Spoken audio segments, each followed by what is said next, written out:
Hi, I'm Brad Kurtzberg. And I'm John Zadrozny. You're watching Islanders Top Shelf. Thanks for tuning in today. We're here at Rookie Sports Club in Huntington Village. A great place to watch some great games with your friends, have a good time. We've got a lot of great topics to discuss today. Let's start off with the past week's worth of games. The Islanders are 1-1-1 in their last 3 games. The loss coming at the hands of their crosstown rivals, the New York Rangers. They lost that game 6-3, and the first line came up with 8 points. Al Montoya taking the loss. Disappointing game for Montoya going up against the team that drafted him first round back in 2004. I know he was very pumped up for the game, but they pulled him after 2 periods. Islanders came out flat, were really dominated in the first period, down 2-0. First 5 minutes of the second period, they scored twice, put a good effort together, but they couldn't sustain it. Too many penalties. The penalty kill didn't hold up, and in the end, a 6-3 loss to the Rangers. The next game saw the Islanders lose 3-2 in Carolina. Frans Nielsen and Michael Grabner scored for the Islanders. Joni Pekkanen with a pretty shot to win it in overtime, burning Montoya high glove side, just like the game against the Devils recently. The real story about this game was the goaltender, Cam Ward. Yeah, Ward was fantastic, and the Islanders were coming up against a desperate Carolina team, just clinging in the playoff race. They needed the win, and in the end, they came up big. Montoya played well, but there was nothing he could do about the game winner. The next game, the Islanders traveled to Florida, and in a sort of poetic justice, Michael Grabner scored his 30th goal against a team that waived him in the preseason. And, you know, for Grabner, that had to be especially sweet. One thing about Grabner that I really respect, you know, when you ask him about it, he'll tell you they were right to waive him. He did not have a good training camp with the Panthers, but he certainly made up for it with the opportunity that Garth Snow and the Islanders gave him. His 30th goal, a big milestone, and he's got to be a Calder Trophy candidate for Rookie of the Year. That game was also Rick DiPietro's return from his broken face. Yeah, it's good to have DP back in the lineup. He'll probably split time with Montoya over the last 9 games. The next portion of the show is called Who's Hot and Who's Not. Matt Moulson and John Tavares, both with 2 goals and 3 assists over their past 5 games. They've become more consistent this season, and they're becoming a really formidable duo on the top line for the Islanders, along with P.A. Parento, who has 6 points, 3 goals, 3 assists in his past 5. Gotta love Moulson getting 30 goals for his 2nd straight season, proving that last year was no fluke. And he continues to produce. The top line consistent this year, more than it ever has been. And all 3 of those players really growing into their roles right now. Michael Grabner with 5 points over his past 5 games, 3 goals, 2 assists, including his 30th goal. Grabner been very impressive, and I think the amazing thing about Grabner, he hasn't really reached his full potential. He has not really become an expert finisher, and when and if he does, a guy getting 2-3 breakaways a game is really going to take it to yet another level if he could ever pick up his finishing a notch.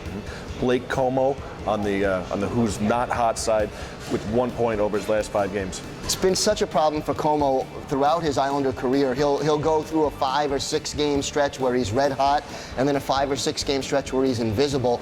Lately, Como has not been moving his feet the way he needs to be. He's not getting into those dirty areas that he needs to get into, and his game has just been off. He's always been a streaky player. This season, he still managed to put up 40 plus points with 20 goals. I think that's pretty good for a 3rd liner, but obviously we'd like to see him improve and take on more responsibility and be more consistent. He just shows you flashes of what he seems capable of doing. He just needs to sustain it. Josh Bailey with no points in his last 5 games. Josh is probably a player that's on the bubble at this point. It's a little frustrating watching Bailey. He had a very good start to the season early on. Then he cooled off. They sent him back to the minors. He's had some stretches where he played very well, but the last 5 or 6 games have been very dry for Bales. Kyle Oposo with 2 assists over his past 5 games. He's come back from injury. He's played in quite a few games so far. What do you think? You know, the offensive output isn't there yet for Kyle. Obviously, he didn't have a training camp, so when he came back, that sort of was his training camp. I think despite the lack of offensive production, he really has added something to the Nielsen and Grabner line, and you'll notice Grabner's statistics really started to take off after Oposo rejoined the team. So I think there's value there, and I think next year when he has a full training camp behind him, you'll see a lot more offense. Now we'll be taking a look at some players who are looking for a role on next year's club. Let's start off with Michael Haley. Haley started off the year with a big bang in the game versus Pittsburgh. He scored a great goal. He got into 3 fights, including a fight with the other team's goaltender, Brent Johnson. Yeah, that was certainly a memorable moment. You know, it's sort of a little up in the air with Haley as to how much offense he can provide. He's shown flashes of it. He certainly likes to hit. He certainly can mix it up physically, and he's not a detriment defensively.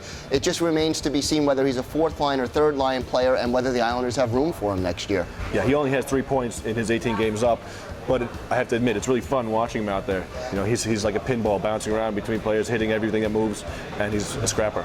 Absolutely. He adds a certain element to this team that it sort of was lacking before that Pittsburgh game, so certainly a good addition recently to the Islanders lineup. Another player who's added a lot to the Islanders this year is Zdeno Konopka. He doesn't score a whole lot, but what he provides is leadership, intangibles, face-offs, and he's a fighter. Yeah, Konopka, I think, is sort of the typical fourth-line center. He gives you everything but scoring.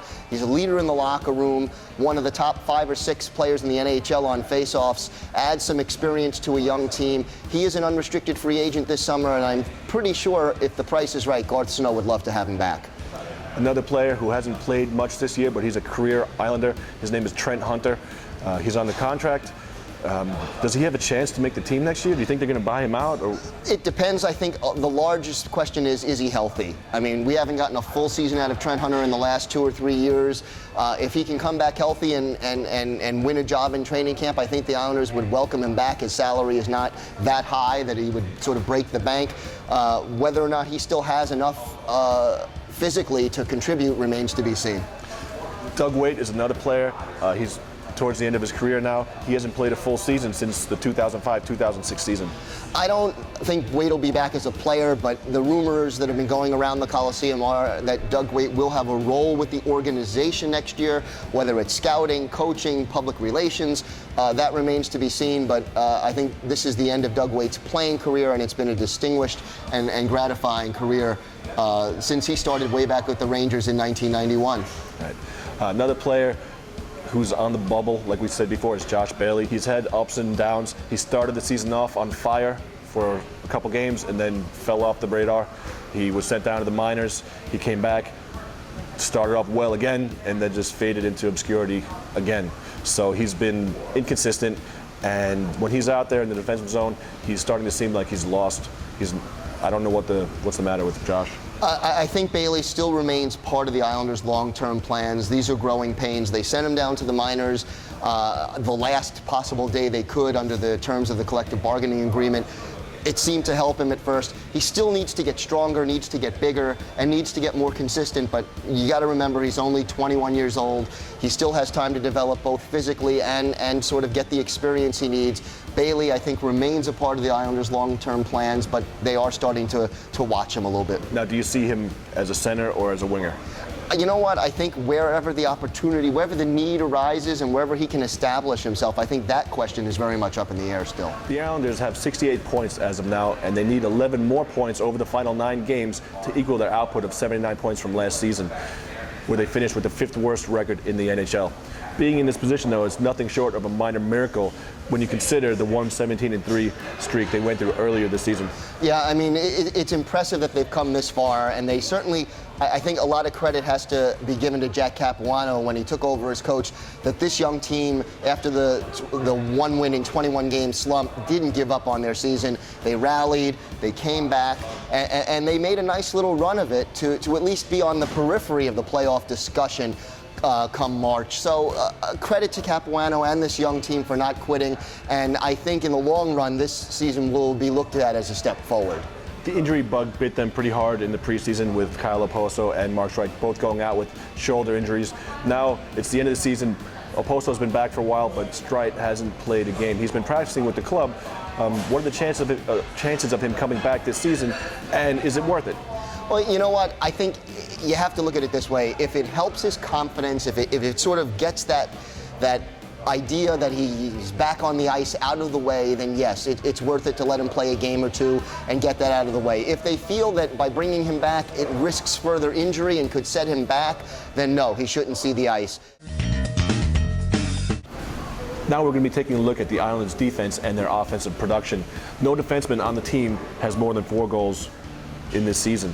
James Wisniewski, the Islander player traded, half a season ago, is still number 2 on the defense with 21 points. They really don't have a lot of offense going on. They don't have a big bruiser either that makes other teams' wingers pay in the corners. The Islanders need some size, and they need some offense out of their defense. Well, I mean, I think there are a number of factors here. First of all, losing Mark Streit before the season started, he was looked at as their number 1 offensive defenseman. He was going to take all the power play time, so losing him was a big blow. You have a very young defense core. They lost some of their bigger guys. Eaton is out for the season. Even Mike Motto, you know, who had some experience and some size, is gone. So between the injuries and then the replacements being very young, I think guys like Andrew McDonald and Hamonic have shown glimpses of ability, but the experience isn't there yet. They're still adjusting to playing at the NHL level.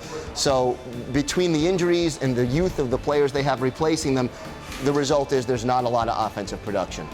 Let's take a look ahead to this week's schedule. Tonight, the Islanders will be facing the Tampa Bay Lightning, and that means the return of Dwayne Roloson. He'll be facing the Islanders for the first time since they traded him away. And what do you see in that game? It'd be nice to see the Islanders take a victory. Be a little strange facing Roloson for the first time. Yeah, definitely. Roloson had a lot of, had 2 good seasons with the Islanders. A lot of fans really liked him. He was probably their MVP over those 2 years. And now he's coming back to face us. So, we're looking for the victory, but I guess, maybe if it's like 4-3 games, something like that, it'll be nice. And Roley has played well for the most part for the Lightning, who are a playoff contender. Then Thursday, the Islanders will be hosting the Atlanta Thrashers. Certainly seems like a winnable game. The Thrashers barely hanging on to the periphery of the playoff picture. I like the Islanders' chance in this game.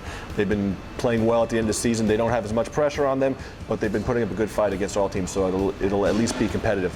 And then Saturday, the Islanders hosting their rivals, the Philadelphia Flyers, a division matchup that always proves interesting. I think that the Islanders owe Philadelphia a little bit on certain levels, mainly John Tavares' tooth and Chris Pronger a couple years ago. I'm hoping to see something exciting happen in this game. Should be an interesting week. Thanks for watching Islanders Top Shelf. I'm John Zadrozny. And I'm Brad Kurtzberg.